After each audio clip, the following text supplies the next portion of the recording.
So, I'm going to start with literacy then. Literacy last term saw the development of some amazing writing based on the story Street Child. And I remember, it's funny, it seems like yesterday, sitting here talking to you about the fact that we were going to start looking at this book at the beginning of the last curriculum meeting. And I think a few of you said they're already hooked, and we were only like half a chapter in. It kept their interest the whole term. I'm so impressed, and it really did.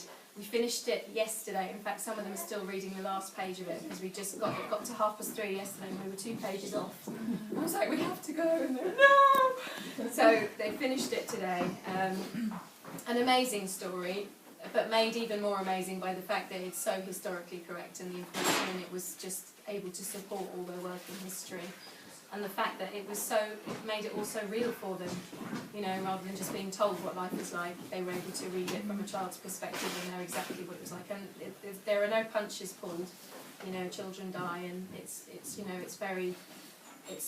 really beautifully written. So that was a fantastic piece of work. And they wrote diary entries based on it. They wrote letters, play scripts, character descriptions.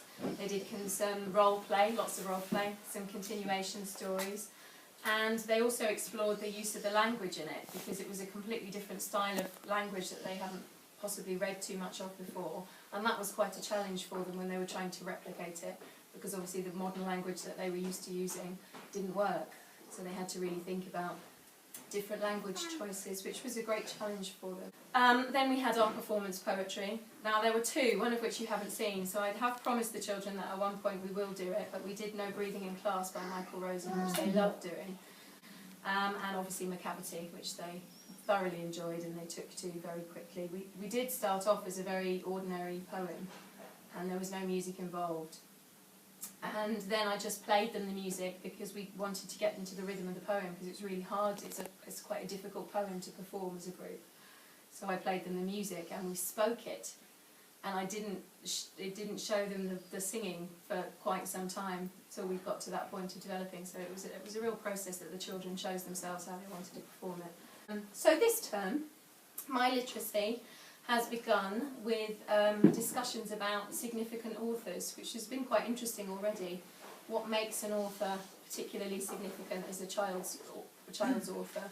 Is it the fact that they've just written lots? Is it the fact that they're popular? Is it the fact that there's something specific in the books that keep children coming back to them? So we've had lots of discussions about that. We've had lots of brainstorming of their favourite authors. Are they significant? Are we reading any? And we've sort of focused in on Michael Morpurgo at the minute. It was a kind of a group decision that we decided Michael Morpurgo is definitely one of our significant authors at the moment. So we've begun looking at some of his storytelling, and we've begun by reading and unpicking some of the tricks and methods he uses, and then we're trying to replicate them. So we've looked at the Giant's Necklace and we've looked at the Sleeping Sword, and we've started to look on a Monday and a Tuesday at some of the techniques and things that he uses to create different parts of the story. The quantity and the quality of their written work has really, really improved, and it's great preparation for those, particularly in Year 6. So they're used to being independent and being able to think through problems and problem solve and really produce a piece of work. Some of them are writing 6 or 7 paragraphs in a proper short story, really well formed. We've developed their understanding of imagery within poetry, so focusing on personification, similes and metaphors to create a really vivid image. And really descriptive pieces of writing. We produced several different poems over the course of the term, so things to do with space, planets, a lot of focus on nature, because we've got such beautiful surroundings here. I thought it would be nice to see what they could come up with based on that, and many of those poems were read at the spring concert. Really nice to hear. This term we're going to carry on with poetry as a theme, but we're going to evolve it into finding a voice. Earlier in the year they did work on persuasive writing, and we're going to try and combine that with their poetry this term. So just to gain an understanding that poetry can be more than just something nice to listen to or something interesting to read. It can be used to convey important messages and feelings. Quite often poets use their writing as topic for discussion. We're continuing on from last term where we finished on fractions. Obviously maths is a kind of a continuation thing. There are new topics that come and go, but a lot of them are repetitive, particularly at the top end of Key Stage 2. that we're revisiting things and developing them as we go. And there are some new skills that are coming in, but a lot of them are reinforcement and extension for each kind of skill that comes in. So we were looking at fractions at the end of last term, and now we're looking at the relationships between fractions, decimal fractions and percentages. So after that, once we've finished working on that, we're going to move on to some problem solving with ratio and proportion, which is also always a very tricky one to do. Some problem solving with representing and extracting and interpreting data, so lots of tables in different forms, graphs, tables, for them to extract data from and answer questions.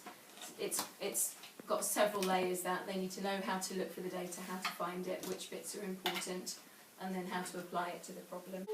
And then pie charts using fractions and percentages, so we revisit our fractions and percentages towards the end, where we're looking at creating pie charts, which again is quite a skill. Mental maths, like I say, is part of every session, and again those of you who came to the maths workshop will know that it's all about mental agility, and that we have lots of different strategies that we use to make sure that the children are really confident. This term we're going to continue to develop understanding and use of rounding to help estimate answers to problems. And securing their methods of calculation so they can move on to using more practical, use it in more practical situations. But it's also use of calculator. We don't want them to just go to calculator, rely on that. We do want them to make sure that they are very clear in their way of working out problems, but we want them to be secure in using a calculator correctly to check their answers. We had a focus on circuits. They had lots of fun with. Development of investigative skills, building circuits and adapting their own circuits for different purposes, and developing understanding of scientific symbols and images. It was quite a task trying not to blow every little bulb that I find inside. They worked out quite quickly. I think it was the first lesson. I used 4 batteries. The light bulb goes pop. This term, already briefly mentioned, it's going to be a topic of interdependence and adaptation of plants and animals. So we're hoping that they'll extend their knowledge of the way in which plants and animals in different habitats depend on each other and are suited to the environment that they're in. Lots of opportunity for experimental and investigative ways. Like I said, the book Street Child, really, for the children, it was the children in the Victorian era that really, and that's what I wanted to come across, and I kind of thought that was the way the investigation was going to go. And it did, you know, it really did. They were fascinated and shocked, and then also made lots of other connections with what's going on around the world now. And, you know, really some of them weren't that aware about the kinds of things that go on, and that the rights of children that we take for granted here now in the present day. Obviously we're different then, but also still different now, so that was a really interesting one. And then next Wednesday is our culmination of the Victorians finishing. We had to extend them after the holidays because we hadn't quite done with the Victorians, so next Wednesday Victorians finish with a Victorian school day, and they really do stay in character all day. It's been fantastic, and they prepare the food beforehand so that we eat together. The games we play on the yard at break time, we usually have separate break time, so that it's a completely Victorian playtime that we have.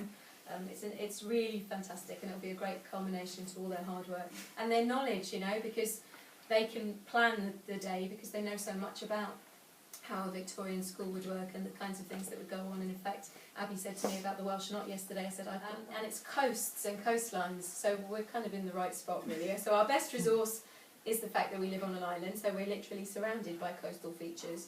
So I'm hoping that we'll be able to get out. It's going to be not so much a forward planned date if we go. It will be looking at tide times and weather, and so we might do a kind of a last minute thing when we know it's the right time to go. But we're going to be looking at the UK to start with and the coast that we've visited, and we're going to be talking about features and seeing if we can narrow down what we know already. And then we're going to be focusing more closely in on Anglesey. The great thing is the children spend a lot of time on the beaches, so they have that vision. They might not know what the features are yet, but they will do once we start introducing them, and they'll be able to say, oh no, I've been to that beach, I've seen that feature, I know what it is, or that's what it's called, and they'll be able to apply their knowledge then. Also, we're going to link that in with our science, because obviously, as Danielle says, we're doing interdependence and adaptation, so we're going to be able to look at the zones on the beaches, We're going to be able to look at the kinds of things that are living in a beach habitat. We're going to look at the food chains and food webs that go on between them.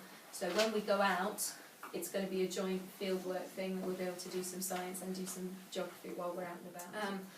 Also, our maths investigations, probably after the half term, when we're moving on to doing more data handling, we did a fantastic investigation a few years ago on the daisies, and we made we did some investigation on looking at that as data and looking and comparing between transects and working out mean and mode and median of numbers of daisies in different areas of the paddock, and that will link in also with the science because we've got shady areas and sunny areas and what makes things grow in certain places.